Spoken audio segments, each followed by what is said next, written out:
I believe that this would be a wonderful world to live in if all men would give credit to the Creator for what they do. Do it in His name and let His name live.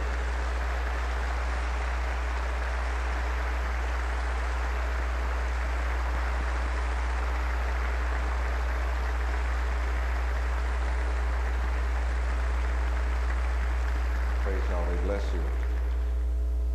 So in my body, I count it as nothing. Not concerned about it. I'm concerned about carrying out the will of the Creator Yahweh. Who are the Hebrew Israelites? They are the ones who take hold to what I teach and carry it into practice. I must warn everybody that not all who wear white and dress like me are worthy to wear it, nor are they all mine. People can wear what they want to. In fact, I invite my followers and disciples that I'm gathering across this country, don't put on white. You know, it's time for us to be real smart today and not let everybody know everything we know and where we stand and all that we do.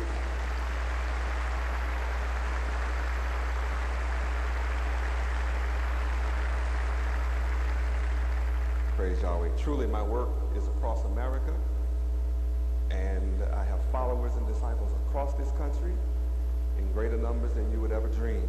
And you can't measure even the group that is here today by how many are in this county or in this state that love what I'm doing. We are real smart today. We know that, yes, we know the FBI tried to stop me from being here this week.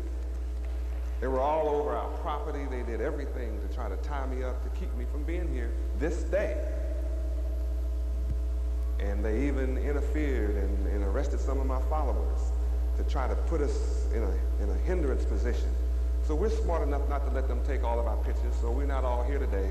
But if they start something, they'll find out how many is in the street. They will find out.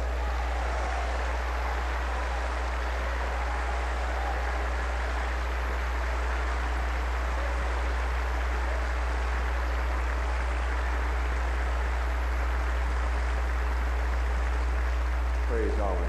There's more with me than with them.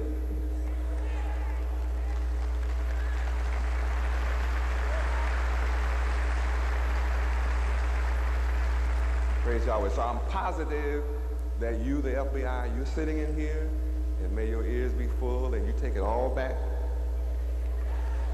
to your superiors, whatever you can glean today. I know that Yahweh has a hot water for you. If you don't leave me alone, you'll find out.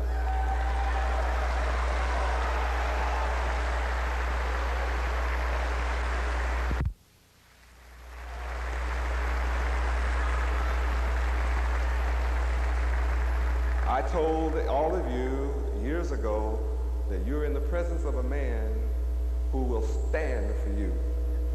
I'm not a coward and I'm not a rabbit. So there's not anything that can make me run. Everything that could be written against a man has been written against me. And I stand here today victorious, ever growing, and stronger, and there's nothing they can do about it.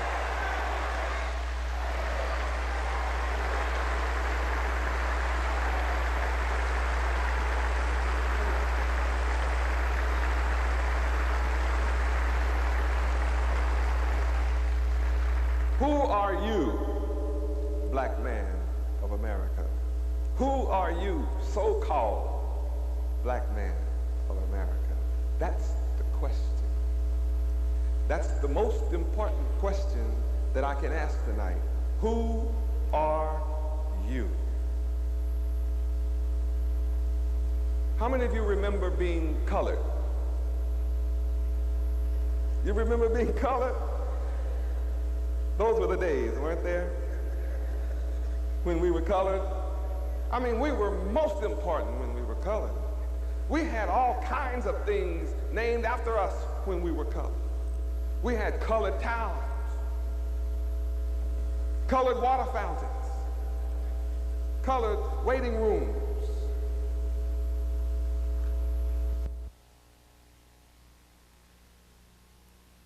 But colored was, that was the days. We even had national organizations named after us when we were colored.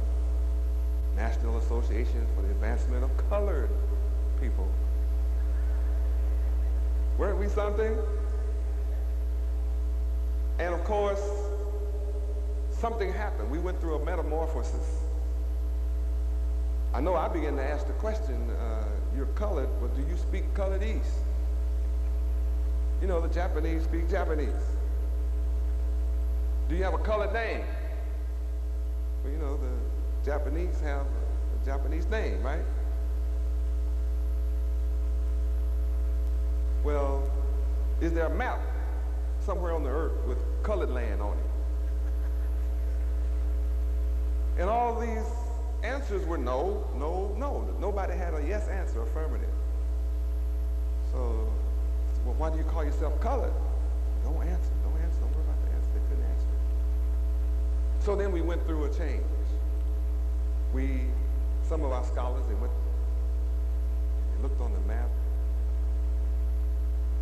because we needed a change. We got tired of being colored. So you want to go out of the country? What is your nationality? I'm colored. They looked on the map, our think tank group, and they came up with a river. You know the name of it, Niger. You know, N-I-G-E-R. And they didn't want, that was too close to the other G, you know, nigger. They said, no, we can't come up with that. So they dropped, we better not name ourselves after a river. So they came up with what? The Negro days. How many of you used to be Negroes?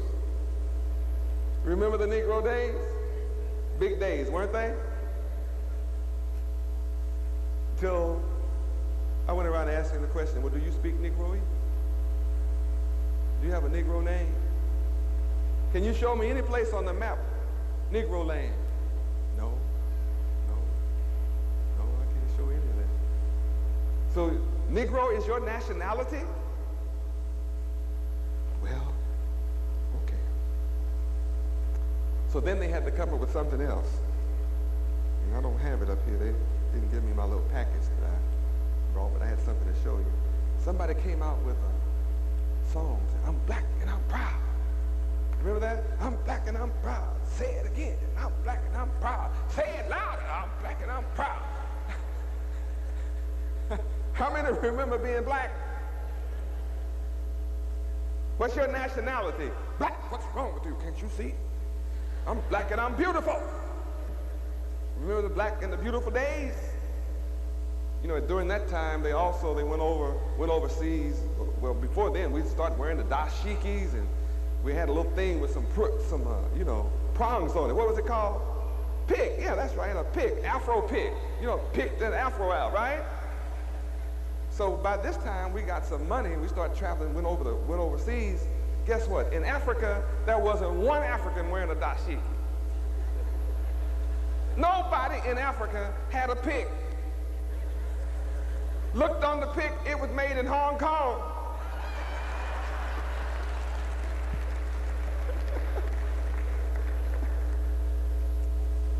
They came back to the country, spread the word. Nobody in Africa is wearing dashiki. Nobody's wearing afro. So guess what the brothers did then? They threw the picks down, took off the dashiki, went to the beauty parlor, pushed the women out their seat, went curly perm on them.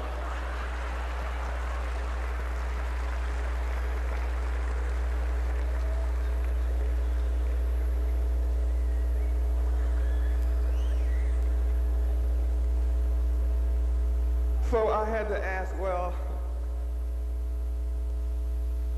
what's your nationality? Black. Well, what goes on your driver's license? The big B. Do you speak Blackese? No. Do you have a black name? No. No? Don't have a black name. Can you show me black land on the map? No, can't do that either.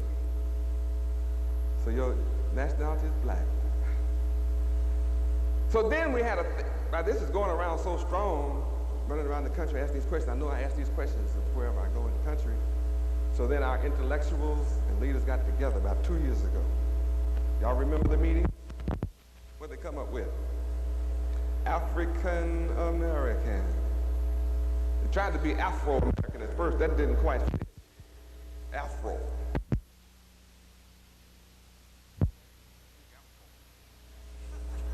Do you have an Afro? They got it together and came up with African. They said, well, there's Japanese Americans, Chinese Americans, Italian Americans, so we got to be some kind of American. So they came up with African Americans, and that ought to stop this Yahweh Ben Yahweh from running around asking these questions. How many African Americans in here tonight? One? Only one? Two? One up there, that's an African American. You got a couple of African Americans. Since I'm on this kick, I have some questions to ask. How many still colored? We have it here. All the colored people are gone. How many Negroes in here tonight? Still some Negroes left. All the Negroes are gone. Can you believe this? How many black folks still left? One black woman, two. One black man over there, three black folks. Anybody else? Three black folk left.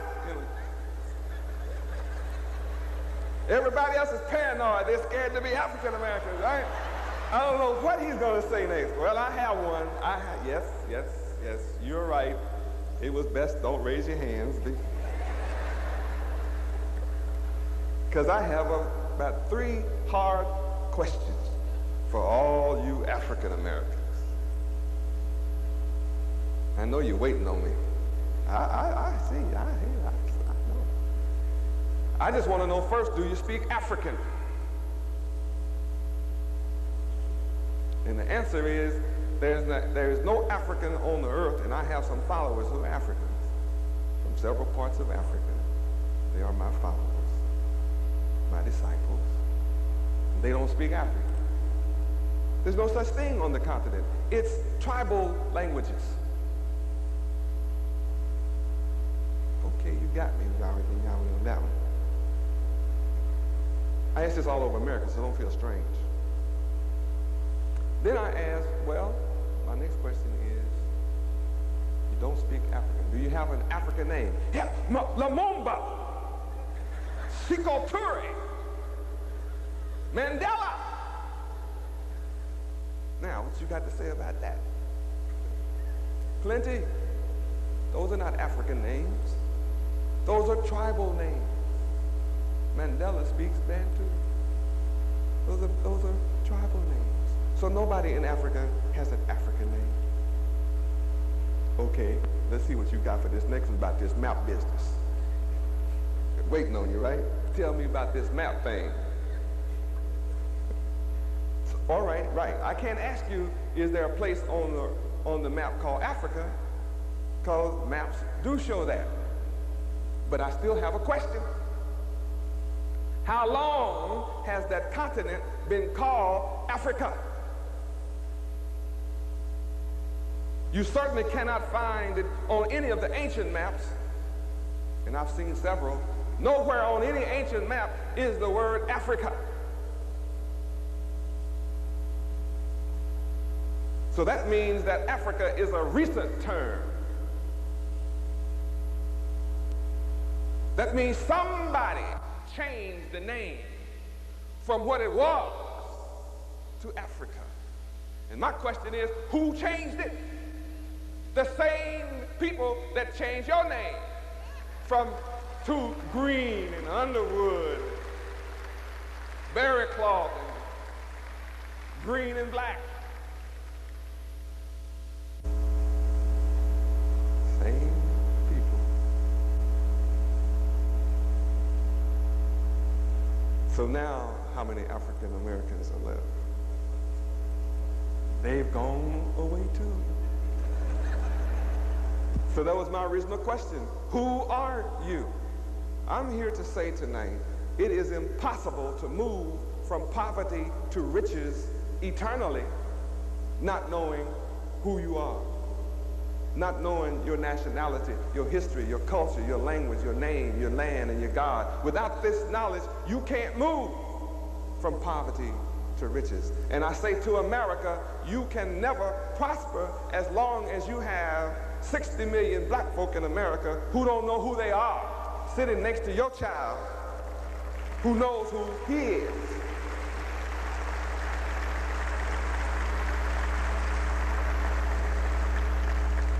So as I get ready to go into how to move from poverty to riches, then I ask all of you who are my Gentile friends sitting in the audience tonight, and all of the other nations that are sitting here tonight, you who are Hispanic, whatever nationality you are, be patient with me. I'll come back to you in a few minutes. You'll be able to get a lot of keys. But first, I want to address my people's condition and rescue them and bring them up to a level, and then we can all enjoy the benefit of my message together. We'll be on par one with the other.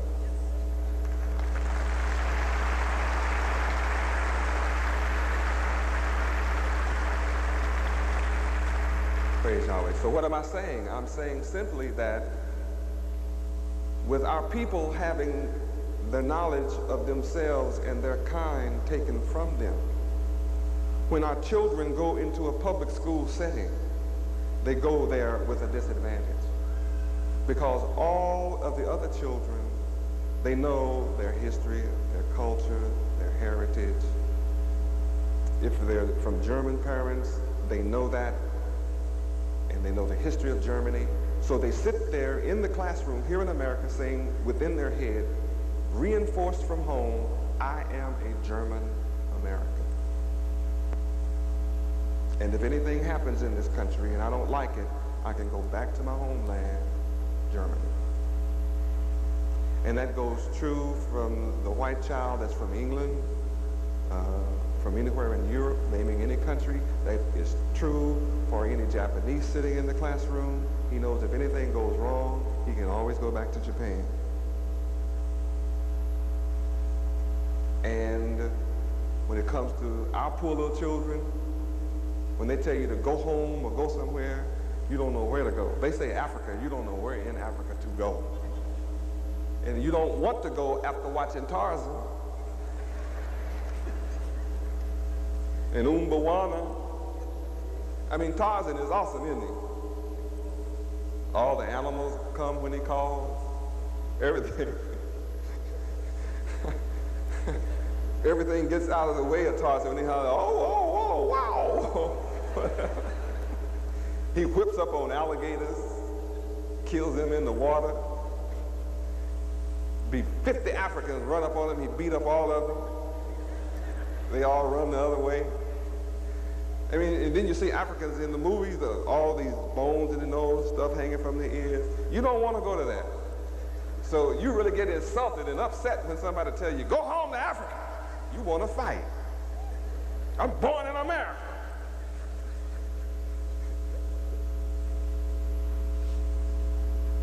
So to you, the various nations that are present tonight, you know your history, culture, and languages.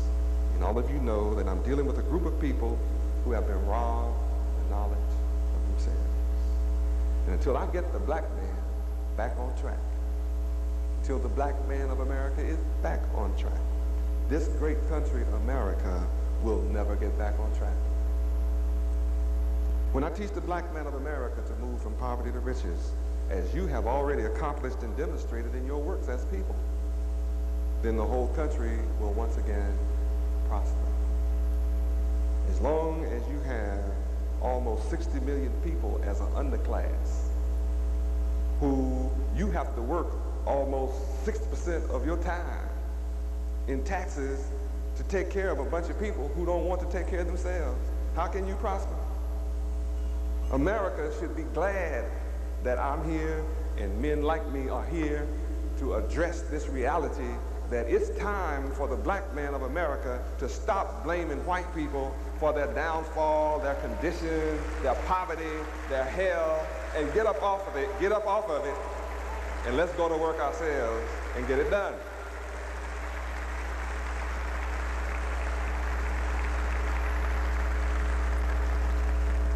And I must stop and take the time at this moment and address that reality. You know, it's a shame when you look out at white people who the mother, the father, the sister, the brother, the cousin, the niece, the nephew, the uncle, and the aunt, they all get together, get 2 jobs, work day and night, work 18 hours a day, save 1 salary, put all their money together, build a plant. Sacrifice 10 years or more and put their money together and build a manufacturing plant. And soon as that plant is completed and they are ready to open it, something strange happens in America. Real strange. There's a bunch of people that look like you and me. Say, have you heard? There's a new plant just opened up. And I wonder, is they hiring? Is they hiring? I'm going to fill out my resume, go get my application, and look for a job. So they go running out to the new plant, put in an application. People say, well, I'm sorry, we have all that we need right now. Because who have they hired? They've hired their niece, their nephew, their uncle, their cousin, their brother, their sister, the people who sacrificed to put this place together. Doesn't it make sense that they would hire them first? They're the ones that put their money together and worked and slaved to get it. They came here as immigrants too. And guess what we'll say when they don't hire us? Prejudice. Discriminate. I know what we'll do. We'll picket you. We'll boycott your business. We'll put you out of business. You better hire us.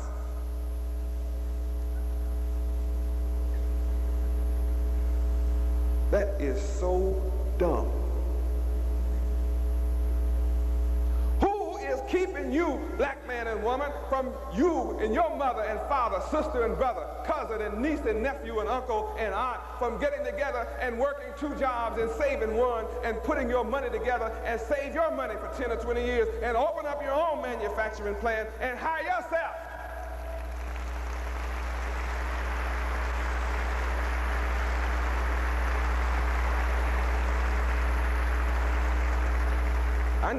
I know that hurts some of you. You don't like to hear, get up and do it yourself.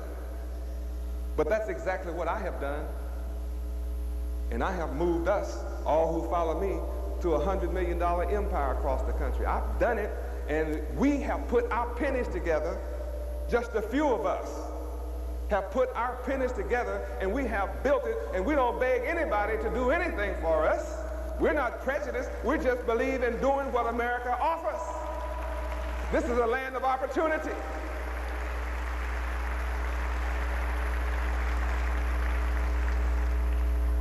Why don't all of our people count on that one? Because we don't want to sacrifice. We don't want to pay the price. We want to sit around and choke America to death. And I'm here to say the jobs are going out of America. And unless you get up right now and join hands with me and build something for yourself, you are absolutely doomed. And you're not going to have anything to picket. See, you better watch what George Bush is doing. He told you to read his lips. He said no more taxes, and he lied. Taxes are killing the businessman. How can businessmen expand when they're paying an ever-increasing tax load? The only way they can expand is that there are lowering of taxes or taxes being eradicated. It's a very wicked system of taxation in this country. Put men out of business. And the people you're looking for a job from are going out. What are you going to do? Just keep looking for welfare? That's on less and less people. It's on the shoulder of less and less people who can take care of your own welfare. You think drugs are going to last always? Your business isn't going to last always. So let's move on for a minute to the social side. Because you might say, well, if we're supposed to do all of this, how can we? I just told you, I gave you a key. Wisdom of Yahweh is the highest. Y'all do hear him working, don't you? That's Yahweh out there rumbling. Yeah, that's him. He's incredible, isn't he? If you don't like him, you step out when that lightning is going down. He'll teach you some respect.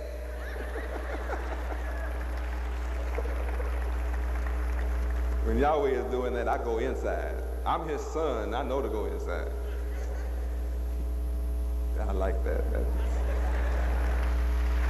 That's a lot of power out there.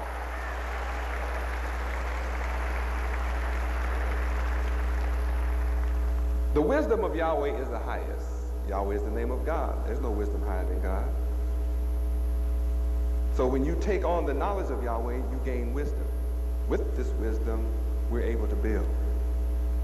I've come to establish the perfect moral society of the elite Godhead.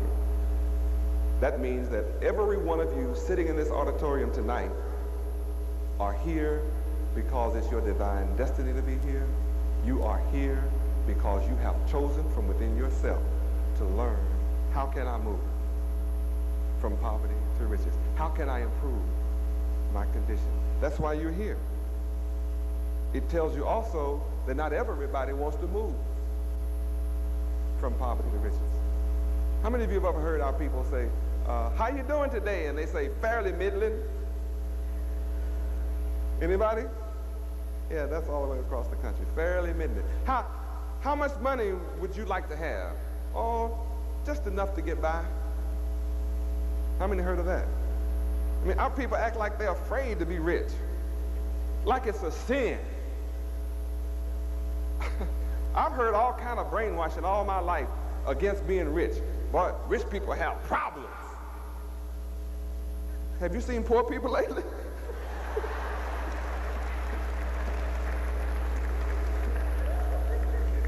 Just to get to this auditorium, you have to come through the homeless. That's poor.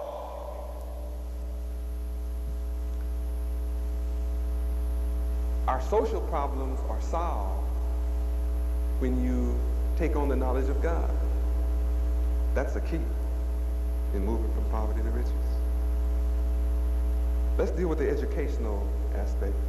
You probably saw on display this evening some of the talents of our students at Yahweh University.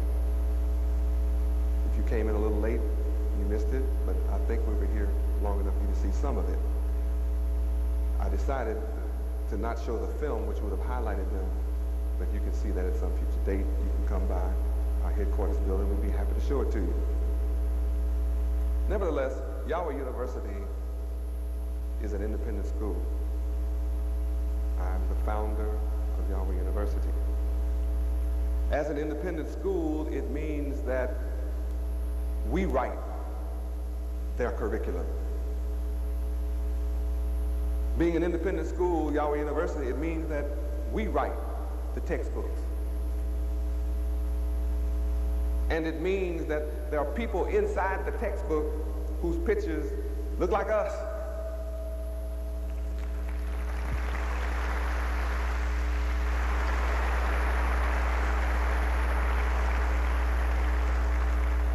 And since all of the pictures look like us, it means that our students have high self-esteem. And one of the books that I've written for that particular school is Yahweh Ben Yahweh's Divine Mathematics, Designed to Rule Forever. And that's exactly what it is. Our children are taught how to count. How many of you were taught how to count? Like, 1 plus 1 is 2. How many of you? You were taught that? So what is 1 plus 1? 2. How many say 2?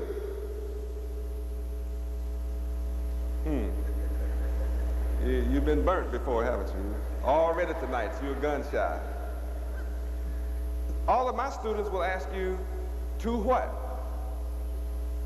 1 plus 1, 1 what plus 1 what? Equals 2 what? See, they know that 1 plus 1 equaling 2 is nothing but numerals. My children want to know what the number is. They understand that a number is an idea. So when you say 1 plus 1 equals 2 to them, they say, well, yes, but what's the idea? What's your idea? My little fellows, 5 years old, will ask you that question. You know that 1 nothing plus 1 nothing equals 2 nothing? And you know what the Bible says about that? Nothing from nothing leaves nothing, and less than nothing. No wonder you're in poverty with nothing. Because you learn to count in theory, but not in reality. So now that you've learned that lesson, I have another counting question for you. 1 apple seed plus 1 apple seed, how many says equals 2 apple seeds? Come, 1, 2. Don't be afraid, it's all right. We're just having a little fun. How many say 1 apple seed plus 1 apple seed equals 2 apple seeds? Okay, we got a few hands. Wrong. I knew it. I just thought he would say that. Wrong. 1 apple seed plus 1 apple seed equals 2 apple trees with 400 apples on each tree and 12 seeds inside of each apple. And those planted will give you a humongous orchard.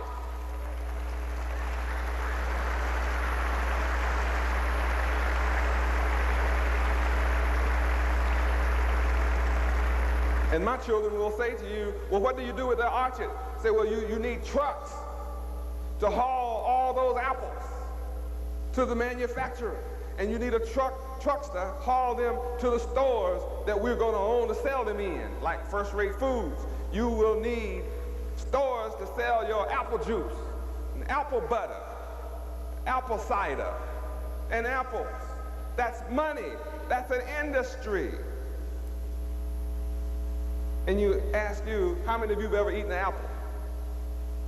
And you can raise your hand on it. What did you do with your core? What, you did what with it? So you threw your riches away. And you wonder why you're in poverty. All you do is eat. You eat up everything and then throw it away, and you think you're throwing your money away. Here's an orchard, thousands of trees. Some of the limbs die, some of the trees die. What does that become? Wood. What do you do with wood? Chairs, tables, furniture, houses.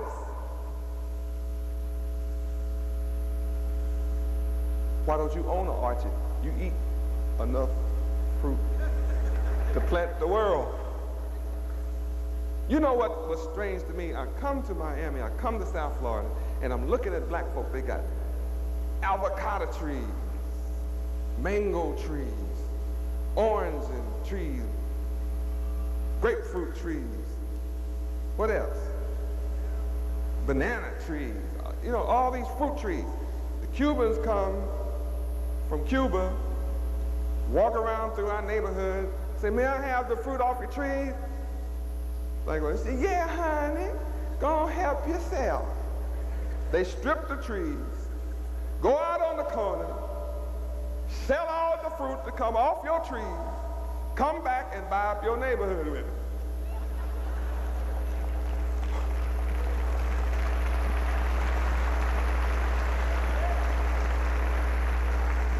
I think it's wonderful that they do that. But what's sad, what is really compounding the sadness to the matter is, here come these same women that just gave away all the fruit from their trees, come in our store and buy avocados, mangoes, and all those fruits that they just gave away. Isn't that sad? And we wonder why we live in poverty. Sound like you're getting some good keys. Our children have learned all these secrets up front. They know it now. They're saving their seeds right now, asking when can they plant them. So we'll be looking for some land so they can plant. And see, the people that feed themselves determine their grocery prices. You know, the people that grow the food, that's who determine the grocery price. How much will you pay to eat? Whatever they charge. And when they get through charging you, how much money do you have left? Not much. So we have an independent school, and our children are learning all of these independent type thoughts. We just had our second graduation in September. We had one in March. Every 6 months we have a graduation. Our children came out at age 17. And upon graduation, every one of them, they went into one of our businesses as managers. The majority of the graduates in March are running our multi-million-dollar supermarket, First Rate Foods in Overtown, graduates from Yahweh University. So what does that mean?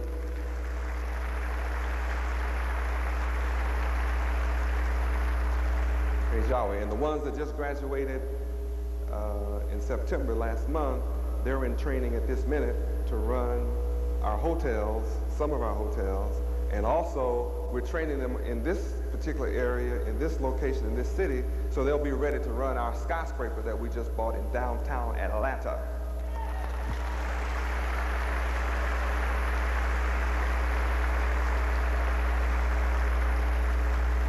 That hotel will open up this month in downtown Atlanta. You're just going to have to come and see it. It is fine. The Barclay Hotel, we own it. Flat, straight up and down, own it. It is first class. Ritz-Carlton, Hyatt has nothing on us. We just have a little cheaper price than they do.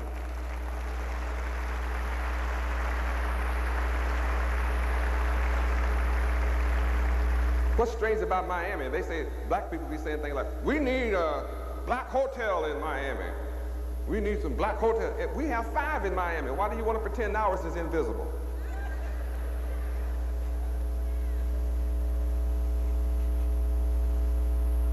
And then you have some that are boycotting black hotels. Boycotting the white hotels in this city, right? Right? Well, I'm trying to figure out how I can go along with it since they've been boycotting me for 3 years anyway.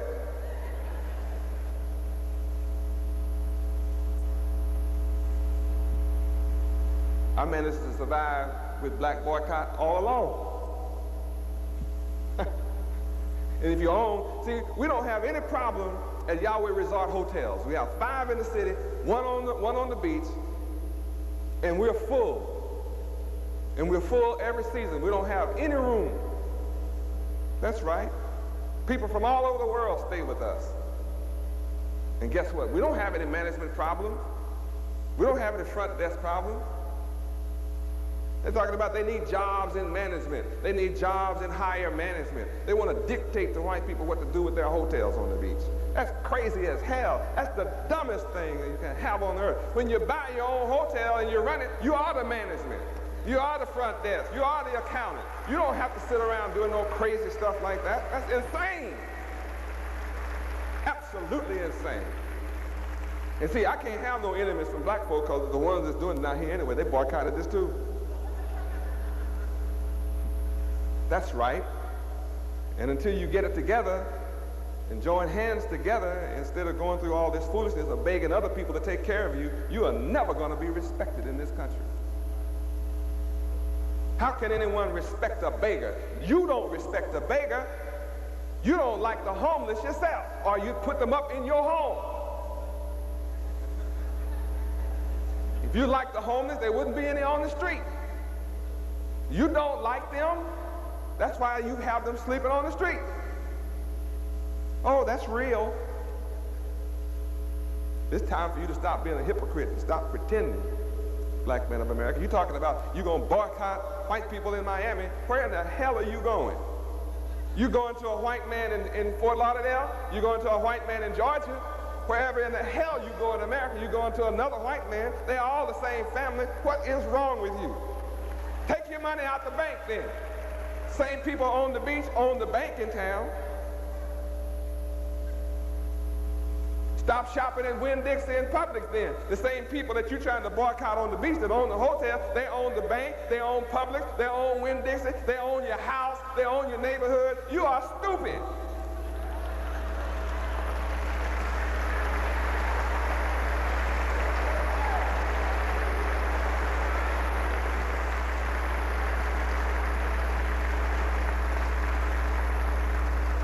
Praise Yahweh. It's time for you to wake up and get up and do something for yourself. Then the whole world will respect you.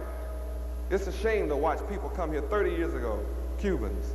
I'm so proud of them, I don't know what to do. They got off the boat with nothing. Absolutely nothing. Castro took all their money. People came over here with nothing. Did they ask you permission to take over Miami? Did they come up, huh? They didn't ask you permission? They just took it, huh?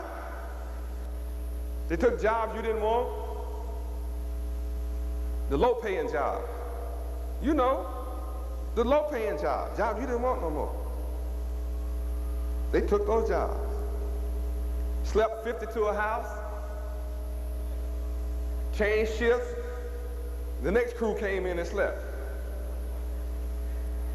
They only had one gas bill, one light bill, one note. Next thing you know, they bought the house. They all buying gas, they get a van and 25 of them get in the van and go to work. One car note, one gas bill, pooling their money, saving their money. Start going to the store, buy the store. Then they shop at their own store. Next thing you know, they own Malone and Hyde.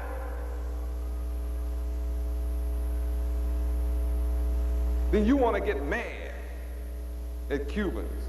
Doggone Cubans, couldn't take our jobs. You've been here longer than the alligator been here.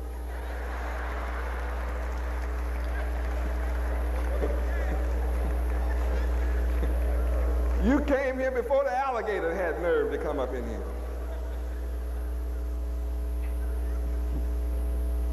He's been here 435 years, haven't done nothing with all the money you have. Cubans come here in 30 years, take the lowest paying jobs in town, own all the downtown. Now you want to get mad at them. I'm here to tell you, so-called black man, you all better learn a new language. You either come and join hands with me or learn a new language. You might better learn Japanese or something. They buying up the country.